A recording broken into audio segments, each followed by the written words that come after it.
என்ன உட்காந்துக்கிட்டீங்க? வளையல் பார்த்துட்டு உட்காந்துட்டு இருக்கிறேங்க. வளையல் பார்த்துட்டா? என்ன ஸ்பெஷல்?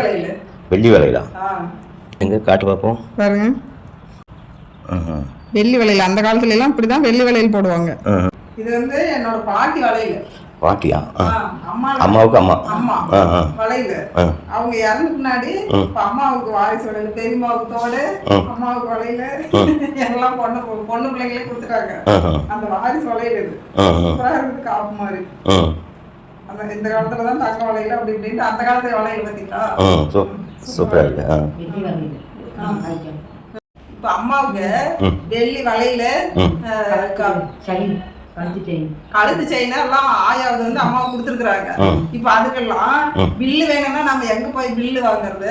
அதான் அந்த காலத்து நகைக்கெல்லாம் எங்க போய் பில்லு வாங்குறது? அது இப்போ பண்ண நாள் ஆகுது. அம்மாவுக்கு பண்ணது 20-30 வருஷம் 50 வச்சிருக்கோம். அதுக்கு எங்க கொடுக்குறது? அம்மாவோட அம்மாவுக்கு பண்ணது 50 வருஷத்துக்கு முன்னாடி வந்து அது உக்கல் செயின்னு சொல்லி பண்ணது. அதுக்கப்புறம் அம்மாவுக்கு வந்த நகை வந்துக்குது.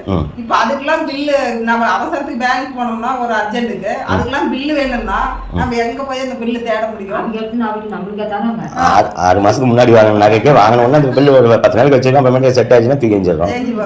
எங்க போறது பில்லுக்கு? எடுத்துனாலும் நம்மளுக்கு இருக்கிறாங்க 50 வருஷம் 20 வருஷம் கட்டி நம்மளுக்கு எப்படி வரும்?